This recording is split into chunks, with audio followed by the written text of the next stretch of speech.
بسم الله الرحمن الرحيم. طيب بسم الله.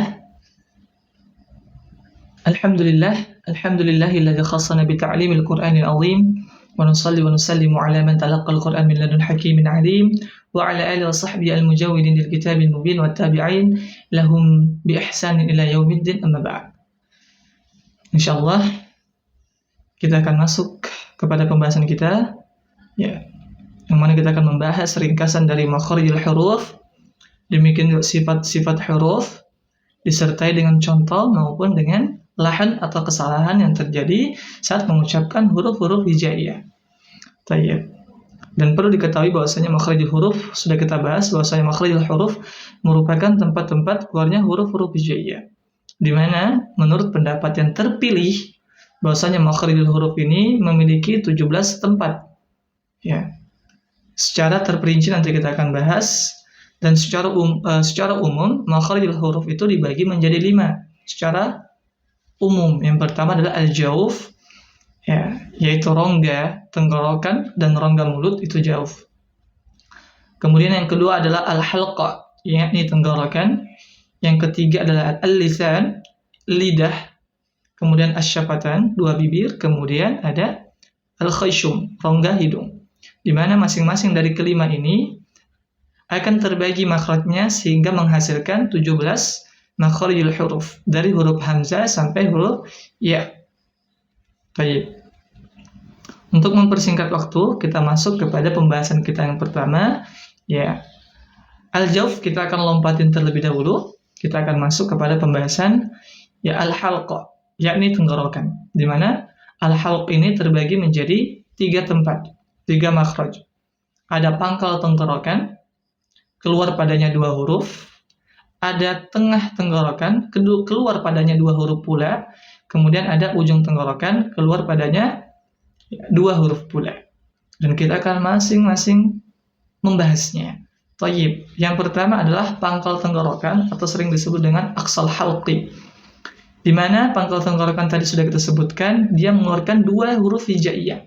Yang pertama adalah huruf hamzah, yang kedua adalah huruf ha. Jadi aqsal halqi itu, ya, ketika ulama membahas itu yang kita dapatin dari hasil talaqi, dia keluar dari pas dengan pita suara. Ya. Di situ aqsal halqi atau pangkal tenggorokan. Ya, yang mana keluar tadi hurufnya hamzah dengan huruf ha. Baik. Kemudian itu tadi makhraj dari huruf hamzah. Kemudian kita ringkas, yakni sifat-sifat huruf yang menghiasi huruf hamzah ini. Yang pertama adalah jahru. Jahr itu makna ringkasnya adalah mengucapkan huruf dengan nafas atau udaranya tertahan. Tidak ada udara, tidak ada nafas yang keluar ketika kita mengucapkan huruf hamzah. Baik, kemudian sifat keduanya adalah syiddah. Syiddah ini maknanya adalah mengucapkan huruf dengan suara yang tertahan, tidak ada suara yang mengalir. Ya. Baik. Berbeda ya antara jahar dengan syiddah. Jahar tadi berkaitan dengan udara, ya, sedangkan syiddah berkaitan dengan suara. Baik. Kemudian sifat yang lainnya adalah istifal, mengucapkan huruf dengan tidak menaikkan pangkal lidah. Kemudian ada infitah, mengucapkan huruf dengan menjauhkan lisan dari langit-langit. Kemudian ismat. Nah, ismat ini berkaitan dengan ilmu sharaf kata para ulama, yaitu tapi maknanya adalah lisan yang sulit dan tertahan. Ini sifat-sifat huruf yang menghiasi huruf hamzah. Lebih ahsan ketika dihafal. Baik. Kemudian kita masuk kepada contoh-contoh terlebih dahulu. Lalu kita masuk kepada kesalahan yang terjadi saat mengucapkan huruf hamzah. Kita masuk kepada contoh terlebih dahulu. Sebelum kita masuk contoh, hendaknya seorang pembaca Al-Quran memperhatikan seputar kesempurnaan harokat. Ingat, harokat ada 3. Ya, ada fathah, kasrah, dhammah. Dan ingat, ada kaidah dalam membaca 3 harokat ini. Ketika harokatnya fathah, maka kaidahnya dengan membuka, atau tata caranya adalah dengan membuka mulutnya. A. Kemudian ketika kasrah, hendaknya dia menurunkan rahang bawahnya. Atau kata orang, ya sebagian orang mengatakan seperti halnya tersenyum. I. Kemudian ketika dhammah, memonyongkan kedua bibirnya. U. Baik, kita akan masuk kepada contoh. A, I, U. A, I, U. Baik, ketika panjang.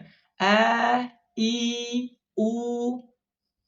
Ketika sukun, a, i, u. Nah, ketika sukun inilah semua huruf dari hamzah sampai ya akan nampak sifat-sifatnya.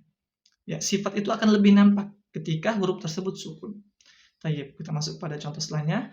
A, I, U, U. A, A, I, A, U.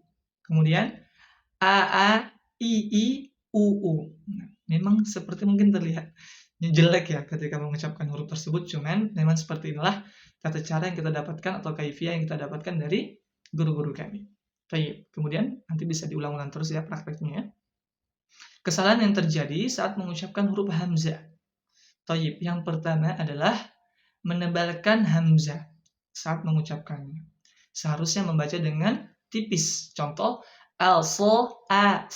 asabi'ahum. Kemudian kesalahannya dia menebalkan huruf hamzahnya. Asabi'ahum. Kenapa itu terjadi? Karena terpengaruh dengan huruf setelahnya, yaitu huruf sad. Maka ini harus hati-hati. Hati-hati. Aso. Nah, taib. Barakallahu fikum. Atau contoh yang lain misalkan Allah, jangan sampai dia baca Allah. Ini keliru. Taib. Kemudian yang kedua adalah mentashil. Mentashil itu dia meringankan, membaca antara hamzah dan alif yang disamarkan. Ya. Dan tidak pada tempatnya. Seharusnya kita baca ya ayyuhalladzina amanu ya ayyu. Dia baca ya ayyu. Nah, dia mentasil atau meringankan, membaca antara hamzah dan alif, disamarkan. Kemudian yang terakhir yang kita buat di sini adalah lemahnya suara hamzah saat waqaf, ketika berhenti. Ya, seharusnya dijelaskan harus kuat sifatnya ketika ya waqaf kurungan itu. As-sama, jelas, ya kuat. As-sama, sufaha.